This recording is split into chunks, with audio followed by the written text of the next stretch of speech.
Hello students, in today's class we will start with our topic light. This is the topic of class 10th science. Okay, so इसके अंदर बच्चों हम क्या क्या पढ़ने वाले हैं. सबसे पहले मैं आपको एक आइडिया दे दूं कि इसमें क्या क्या हम पढ़ने वाले हैं. सो लाइट में हम दो कॉन्सेप्ट पढ़ेंगे, रिफ्लेक्शन एंड रिफ्रैक्शन. ओके तो ये लाइट के अंदर आपने दो फिनोमिना पढ़ने हैं, रिफ्लेक्शन एंड रिफ्रैक्शन. तो सबसे पहले हम स्टार्ट कर लेते हैं रिफ्लेक्शन के बारे में. देखो रिफ्लेक्शन का क्या मतलब होता है. सबसे पहले तो रिफ्लेक्शन करने के लिए, रिफ्लेक्शन का मतलब है कोई लाइट किसी चीज़ से टकरा कर वापस अगर जाती है तो उसे आप रिफ्लेक्शन कहते हैं. ठीक है, मैं फिर से रिपीट कर रही हूँ. अगर कोई लाइट ट्रैवल करके किसी चीज़ से टकरा कर फिर से दोबारा वापस रिफ्लेक्ट होती है तो उसको आप रिफ्लेक्शन कहते हैं. तो ऐसे में हमें क्या चाहिए होता है, पहले तो सोर्स ऑफ लाइट हमारे पास क्या होनी चाहिए. अब इसकी रिक्वायरमेंट क्या है रिफ्लेक्शन की, तो there should be a source of light. ठीक है, तो सोर्स ऑफ लाइट यानी जो ऑब्जेक्ट लाइट एमिट करते हों, ऑब्जेक्ट्स एमिट लाइट, यानी हमारे पास ल्यूमिनस ऑब्जेक्ट होना चाहिए. ल्यूमिनस ऑब्जेक्ट होना चाहिए तो वो source of object, source of light की तरह बिहेव करेगा. उसमें से लाइट निकलेगी, ठीक है, और फिर वो हमारी रिफ्लेक्टिंग सरफेस से जब टकराएगी तब फिर वो रिफ्लेक्ट होगी. ठीक है, तो सेकेंड रिक्वायरमेंट क्या है रिफ्लेक्शन के लिए, there is a requirement of reflecting surface. ठीक है, रिफ्लेक्टिंग सरफेस होना चाहिए. रिफ्लेक्टिंग सरफेस में आप ले सकते हैं कि मिरर हो सकता है, ठीक है, कोई भी शाइनी ऑब्जेक्ट्स हो सकते हैं, वाटर हो सकता है, ठीक है, एट्सेट्रा. तो ये सब हमारे रिफ्लेक्टिंग सरफेस होते हैं जिन पर लाइट जब गिरती है. जब लाइट कहाँ से आ रही है, that light is coming from luminous object. ठीक है, when light is coming from luminous object and when it is striking with a reflecting surface, so it will reflect back. ठीक है, reflecting surface होगा and then there is a requirement of a screen, ठीक है, on which image formation occur, on which image formation occur. यानी कोई object है, अगर suppose मैं कहती हूँ कि this is the reflecting surface. Okay, this is the reflecting surface. अगर कोई लाइट इस तरीके से आती है, अगर कोई लाइट ऐसे आ रही है तो मतलब वो इस तरीके से रिफ्लेक्ट हो जा रही है. ठीक है, वो आई इस रिफ्लेक्टिंग सरफेस के पास,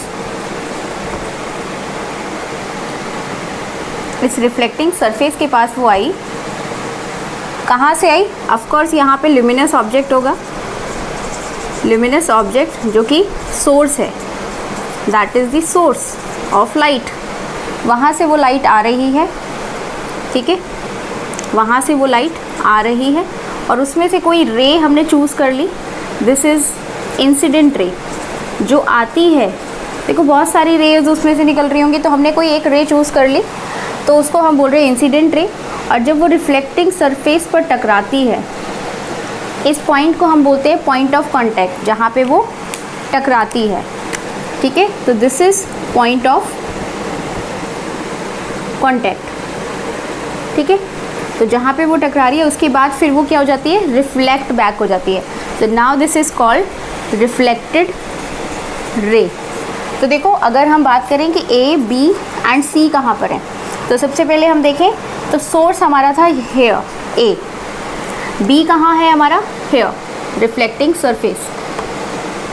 ठीक है, सी कहाँ पे होगा. अब ये जो रिफ्लेक्टिंग रे है वो अगर हम किसी स्क्रीन पर फ्लैश करवाएं, अगर इस रिफ्लेक्टिंग रे को हम किसी स्क्रीन के ऊपर अगर देखें तो उस ऑब्जेक्ट की, सपोज़ ये ऑब्जेक्ट कुछ ऐसा था, इस ऑब्जेक्ट का शेप जो है कुछ ऐसा था, तो हो सकता है इसकी इमेज यहाँ पर फॉर्म हो जाए.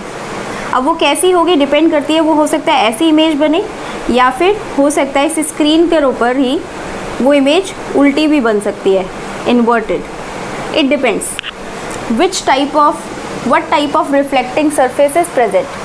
कैसी रिफ्लेक्टिंग सरफेस है उस पर डिपेंड करेगा कि ये जो रिफ्लेक्टिंग रे के बाद जब हम स्क्रीन पर उस ऑब्जेक्ट की इमेज देखेंगे तो वो या तो सीधी बनेगी इरेक्ट, या फिर उल्टी बनेगी इन्वर्टेड, और उसका साइज़ भी डिपेंड करता है। या तो वो बहुत बड़ी बन सकती है ऑब्जेक्ट से, जितना साइज़ है ऑब्जेक्ट का उससे बहुत बड़ी हमें नज़र आएगी, या उससे बहुत छोटी नज़र आएगी, या फिर सेम साइज़ की नज़र आएगी। तो कुछ ये है कॉन्सेप्ट रिफ्लेक्शन का। आई होप आपको इंट्रोडक्शन समझ आ गया है। Now move to the different aspect. देखो अब हम देखेंगे यहाँ पे टाइप्स ऑफ रिफ्लेक्टिंग सरफेसेस। तो कितने टाइप्स के रिफ्लेक्टिंग सरफेस हो सकते हैं? तो यहाँ पर हम अज्यूम कर रहे हैं कि रिफ्लेक्टिंग सरफेस के तौर पर अभी हम मिरर की बात कर सकते हैं, तो वो प्लेन मिरर हो सकता है या फिर स्फेरिकल मिरर हो सकता है। तो इस टॉपिक में, इस चैप्टर में आप इन दो रिफ्लेक्टिंग सरफेस के बारे में डिस्कस करेंगे। ऐसा तो बहुत सारी रिफ्लेक्टिंग सरफेस होंगी, लेकिन अभी राइट नाउ इस चैप्टर में हम प्लेन मिरर और स्फेरिकल मिरर, ये दो टाइप के रिफ्लेक्टिंग सरफेस के बारे में डिस्कस करेंगे। देखो तो दूसरे टाइप का जो आपका रिफ्लेक्टिंग सरफेस है that is spherical mirror. Now there are two types of mirror spherical में, कॉनकेव, कॉन्वेक्स। कॉनकेव कैसा होता है? देखो कॉनकेव इस तरीके से होता है, this is the reflecting side, और इसमें इस तरीके से होता है, ठीक है। तो कॉनकेव जो है उसका रिफ्लेक्टिंग साइड यानी लाइट इस तरीके से यहाँ पर पड़ेगी, और इस केस में लाइट इसके बल्ज वाले पोर्शन पे पड़ेगी। ये आउटवर्ड की साइड है, ये इनवर्ड की साइड है। Reflecting surfaces towards inwards inner side, और ये जो इसका रिफ्लेक्टिंग सरफेस है ये बाहर की तरफ है, ठीक है। अब इसका पॉलिश सरफेस देख लेते हैं हम कहाँ पे होगा। तो रिफ्लेक्टिंग सरफेस आपने देख लिया। Now the polish surface is this, ठीक है। तो ये दो टाइप के आपके रिफ्लेक्टिंग सरफेस होते हैं।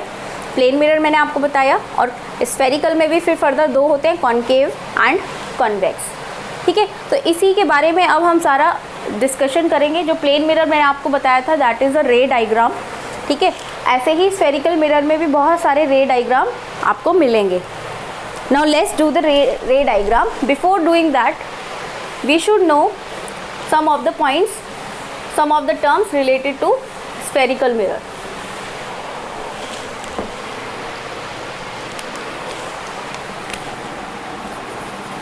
Suppose I am taking the example of concave mirror. So here in this case I should draw the concave mirror like this, okay. Now this is the reflecting surface, sorry, this is the polished surface, या polished side, and जो ये अंदर की side है this is the reflecting side, this is the reflecting side. Now देखो, अगर मैं इस मिरर को थोड़ा सा कंप्लीट करूँ, अगर मैं यहाँ से इसको हटा देती हूँ, आप समझ ही गए हो, मैं इसको कंप्लीट करूँ तो now this becomes complete sphere. एक आपको सर्कल या स्फेयर जैसा नज़र आ रहा है। अगर ये स्फेयर है तो इसका कोई मिड पॉइंट होगा, अगर ये स्फेयर है तो इसका कोई मिड पॉइंट होगा, ठीक है। तो that is called centre of curvature, that is called centre of curvature. Now the part of this complete sphere, इस पूरे कंप्लीट स्फेयर का छोटा सा जो पोर्शन हमने ले लिया है, जिसको हम कॉनकेव मिरर बनाने वाले हैं, उसको आप बोल रहे हो aperture. This is called aperture. तो this, if suppose I am labelling it, this is M and this is N, so I can say that Mn is a aperture, Mn is aperture, ठीक है। Now इसका जो mid point होगा, इस arch का जो mid point होगा, उसको आप बोलते हो pole. The mid point of this aperture is called pole. Now अब यहाँ पे देखो, ये मैं स्फेयर को मिटा रही हूँ क्योंकि वो सिर्फ आपको समझाने के लिए था कि क्यों सेंटर यहाँ पर है, ठीक है। नाउ सपोज मैं इसको भी लेबल कर देती हूँ C से। I will use a symbol C now instead of writing curvature. अब देखो जैसे सर्कल में होता है ना, सर्कल में सेंटर होता है, सेंटर से जो लाइन टच करती है जो सर्कल का जो सरकमफ्रेंस, जो उसका पेरीमीटर होता है, बाहर का जो बाउंड्री होता है, उससे जो लाइन टच करती है उसको आप रेडियस कहते हैं, ठीक है। वही कंप्लीट लाइन अगर 2 एंड्स पे आप देखते हैं तो आप उसको डायमीटर कहते हैं। सिमिलरली यहाँ पर ये जो पूरी लाइन जो टच करके निकल रही है, देखो C से जो पास होके पोल तक जा रही है, this is called principal axis, this is called principal axis. अब मैं इमेजिनरी स्फेयर को रब कर दे रही हूँ क्योंकि ये सिर्फ आपको समझाने के लिए था कि क्यों ये सेंटर यहाँ पर है, why centre is here, because this aperture is a part of complete sphere. उस कंप्लीट स्फेयर का एक छोटा सा पोर्शन लिया है जिसको हम अपर्चर कह रहे हैं, MN अपर्चर, और MN का जो मिड पॉइंट होता है उसको आप पोल कहते हो, P। तो let me right here, P मतलब पोल, C मतलब सेंटर ऑफ कर्वेचर, ठीक है। अब देखो जैसे कि यहाँ पर आप देखते हो ना, ये इसको आप रेडियस कहते हो, सपोज ये A है तो OA आपका रेडियस हो गया। सिमिलरली इस स्फेयर का सेंटर तो आपका ये था, PA है, तो ये PC क्या हो जाएगा यहाँ पे, what is this length called, this is called radius. तो you can write down here PC is radius, ठीक है, ये रेडियस है जिसको आप R से भी डिफाइन करते हैं, ठीक है। Now the centre of this PC is called principal focus. Center of PC is called principal focus. This F is principal focus. और इसकी लेंथ क्या होगी, जैसे यहाँ पे हमने रेडियस मेजर किया है PC, तो similarly PF is the length, ठीक है। ये जो डिस्टेंस है, distance of principal focus from pole is called focal length.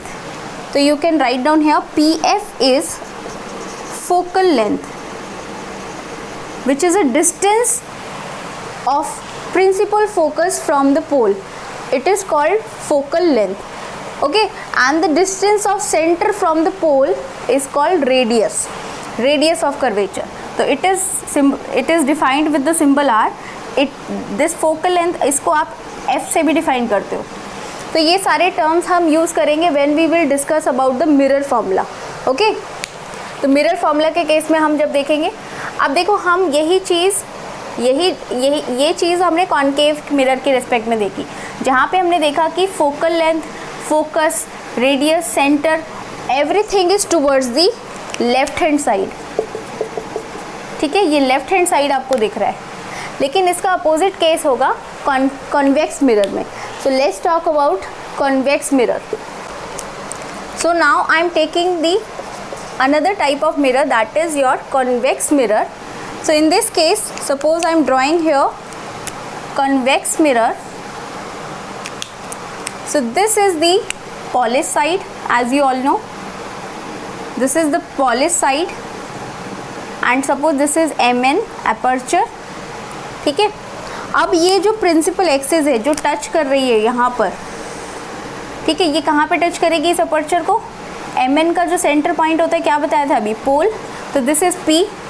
अब देखो इसका जो इमेजिनरी आप ड्रॉ करेंगे, इसका जो इमेजिनरी स्फेयर जब आप ड्रॉ करेंगे तो और जो इसका जो सेंटर आएगा that is the centre of curvature, this is C, centre of curvature.